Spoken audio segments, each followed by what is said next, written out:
El fútbol es cruel. Hoy metes un gol que te hace leyenda y a los 2 días solo se acordará de ti quien visite el museo. Meter gol en una final de Champions League, algo con lo que soñarían Roberto Baggio, Diego Armando Maradona, Ronaldo Nazario.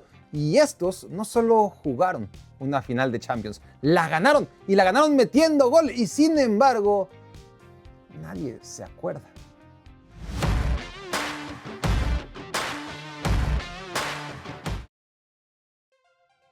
Giuliano Belletti, lateral derecho del Villarreal, fue fichado por el Barcelona en 2004 a cambio de 6 millones de euros. El brasileño jugó 3 temporadas en el Barça, donde disputó un total de 103 partidos, contribuyó con 12 asistencias y no pudo anotar más que un gol.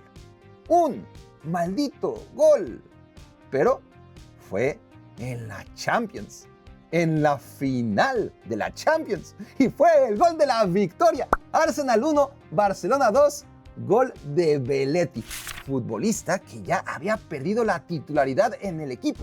Al minuto 69 de la gran final en Saint-Denis, Ulagué Presas fue amonestado y solo entonces, para prevenir una segunda amarilla, Frank Rijkaard decidió reemplazarlo por Belletti, sin imaginar que entre todas las opciones que tenía el Cosmos no sería Samuel Eto'o, ni tampoco Ronaldinho, ni mucho menos Henrik Larsson, ni Andrés Iniesta, ni Deco, ni Carlos Puyol, ni Rafa Márquez, sino Belletti, aquel que nunca había metido gol con el Barça, quien nunca más volvió a meter un gol con el Barça, pero que en un instante de inspiración al minuto 80, 9 minutos después de haber ingresado al campo, le tiró una pared a Larsson bajo la lluvia en la capital francesa y definió, no muy bien, pero el arquero suplente del Arsenal, Manuel Almunia, colaboró para la milagrosa causa. Tras 14 años de espera, el Barcelona, gracias a Giuliano Belletti, ganó la segunda Champions League de su historia. Mané Garrincha es uno de los mayores mitos en la historia del fútbol. Puro talento natural para jugar a la pelota. A Garrincha, sin embargo, jamás le interesó probarse en Europa y a los clubes europeos tampoco les interesó un jugador tan bueno pero tan indisciplinado como el brasileño. Ahora bien, que Pelé, Garrincha y demás tesoros nacionales no hayan jugado en Europa no significa que otros brasileños de la época no se hayan aventurado. Vaya si lo hicieron. En 1957, Julinho jugó la final de lo que hoy conocemos como Champions League con la Fiorentina. Canario ganó en 1960 la Champions con el Real Madrid.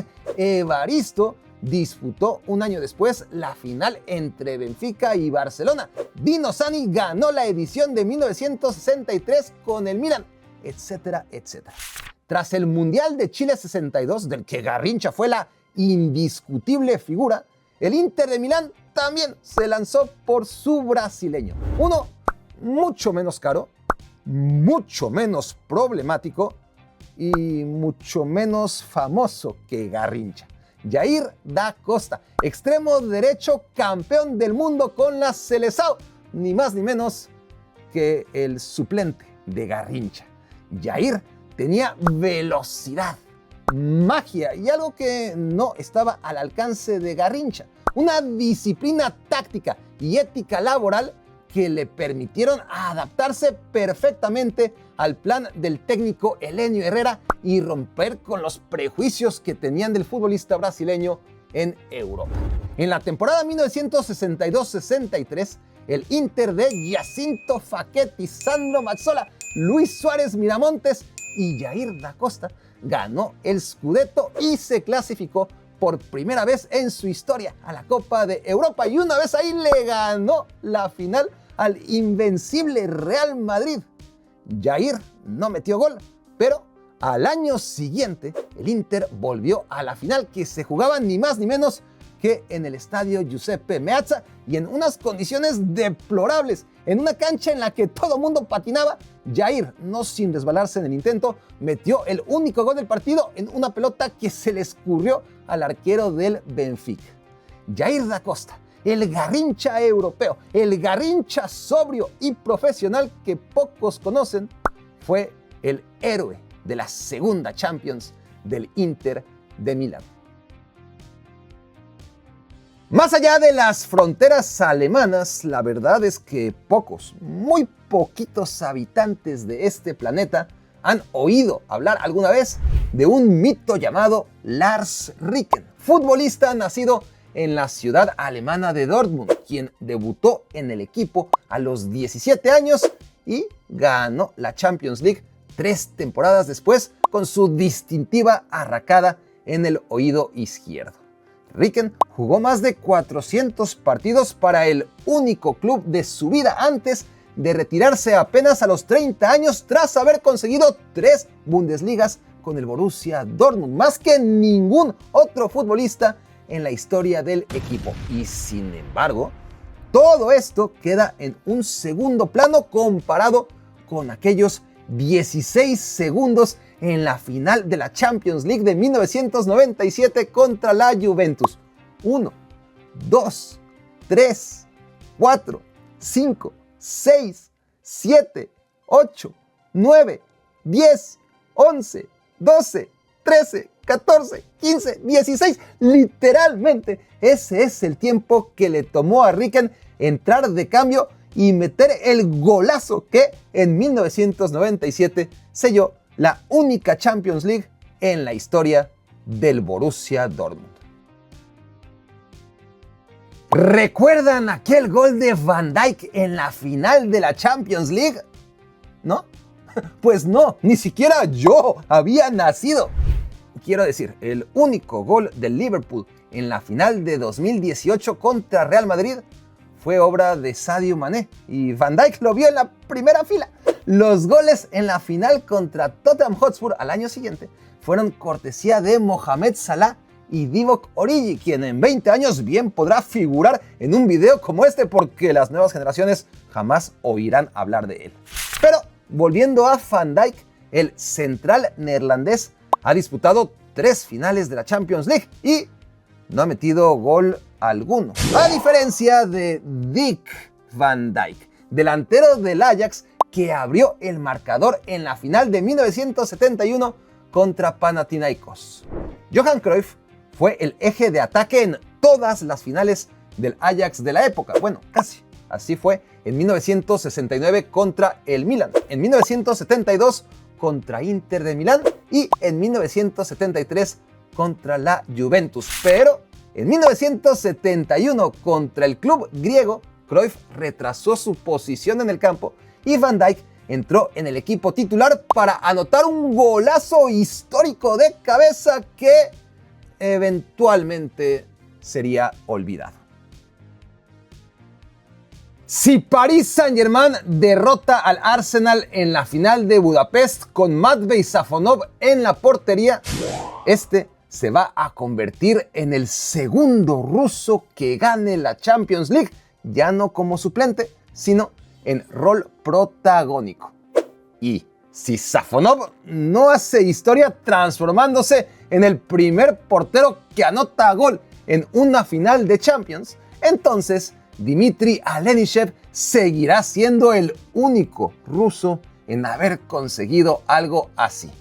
Porto y Mónaco protagonizaron en 2004 la final más random en la historia de la Champions League.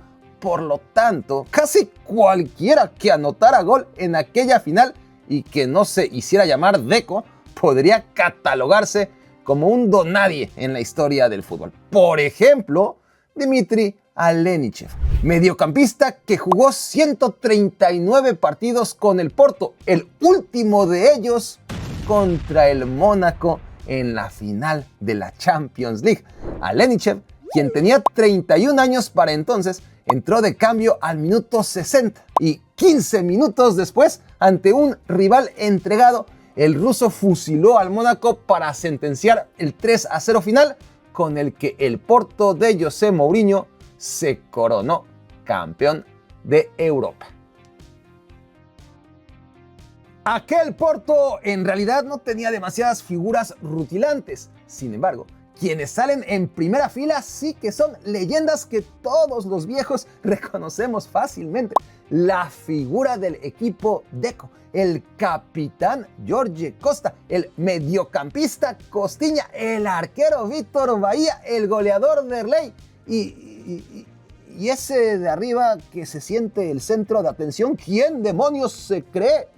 Se trata de Carlos Alberto, delantero al que había fichado José Mourinho meses antes en el mercado de invierno de aquel 2004. El brasileño tenía 19 años y fue con mucha diferencia el futbolista más joven que participó en aquella sui generis final disputada en Helsenkirchen. ¿Quién sino él abriría el marcador para los dragones con tremendo zapatazo de volea directo al ángulo? El primer gol de su carrera en la Champions League. ¿Quién iba a decirle a ese adolescente que lo disfrutara en serio? Porque también iba a ser su último gol en la Champions. A pesar de aquel súper histórico momento, Carlos Alberto no cuajó en el Porto y al año siguiente volvió a Brasil para jugar con su tocayo Carlos Tevez en el Corinthians. Luego, en 2007, el Werder Bremen quiso darle una segunda oportunidad en Europa. Desgraciadamente, Carlos Alberto nomás no dio el ancho y se perdió para siempre, aunque eso sí, por lo menos se quedó con su medalla, el balón y la foto como prueba de que su gol en la final de la Champions no fue tan solo un sueño. Un año más tarde se disputó el partido más recordado en la historia de la Champions League, la final de Estambul, aquella en la que el todopoderoso Milan perdió en penales, cuando el club italiano iba ganando 3-0 al descanso gracias a los goles de leyendas del calibre de Paolo Maldini y Hernán Crespo 2 veces. Y el Liverpool lo empató en 6 minutos con goles de sus propios mitos. Steven Gerrard de cabeza, Xabi Alonso de rebote tras fallar un penal y ¿quién fue el otro? Puntualicemos que el milagro de Estambul se considera precisamente un milagro, sobre todo porque había un equipazo como no hubo otro en una cancha de fútbol. Maldini, Dida, Shevchenko, Nesta, Stam, Ambrosini, Seedorf, Kaká, Pirlo, Gattuso, Cafú. Y enfrente un equipo súper mundano.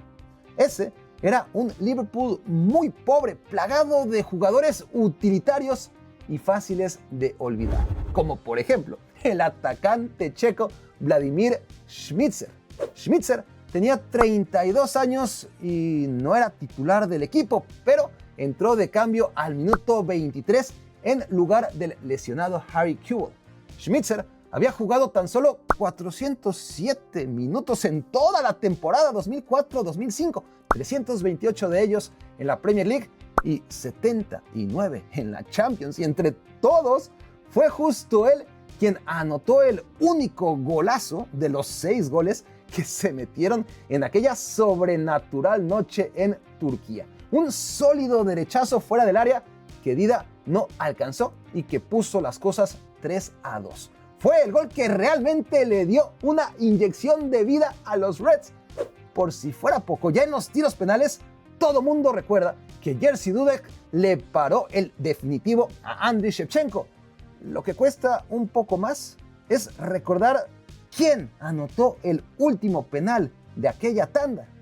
Y ese no fue otro sino Vladimir Šmicer, quien con su acierto puso en bandeja de plata la primera Champions de Liverpool en 21 años.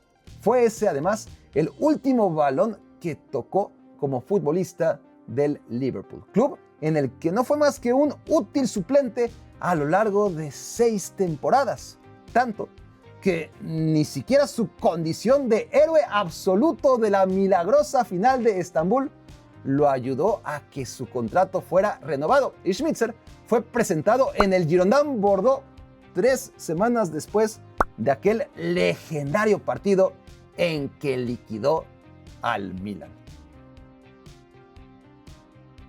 Ousmane Dembélé no metió ninguno de los 5 goles en la final de la Champions League contra Inter de Milán. Seny Mayulu, el jugador menos famoso del Paris Saint-Germain, sí que metió gol.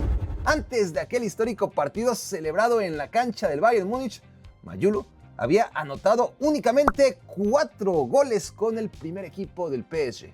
2 en Ligue 1, 1 en Coupe de France y el otro contra Brest en el repechaje de Champions League. O sea que técnicamente en la final de Múnich contra Inter de Milán, Mayulu anotó su primer gol internacional. Entró al campo al minuto 84 con el partido resuelto 4-0 y 2 minutos después se inventó una tremenda pared con Bradley Barcola para meter ese histórico gol con que el Paris Saint-Germain rompió el récord de la victoria más abultada en la historia de las finales europeas.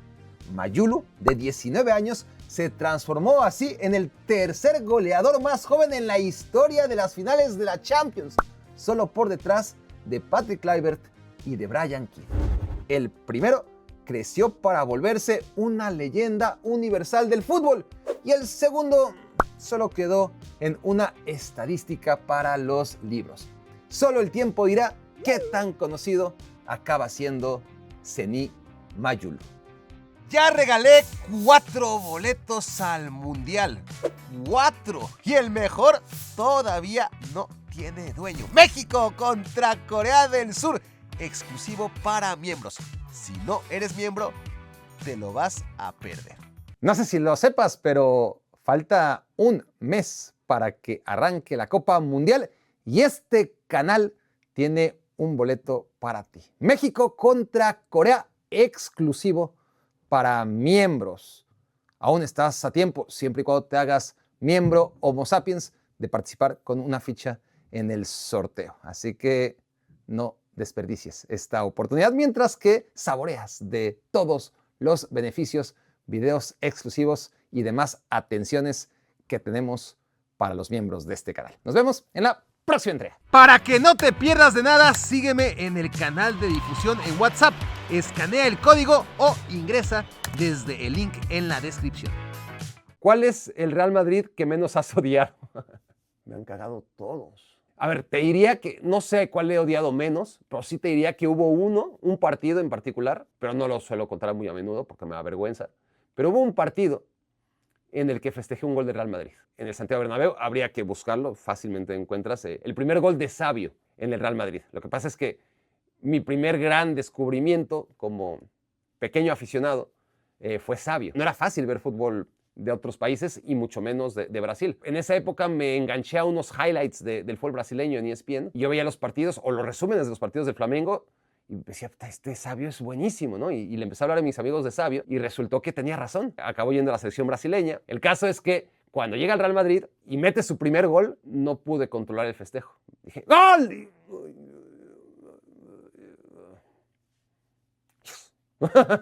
Porque si pues era como una victoria mutua, ¿no?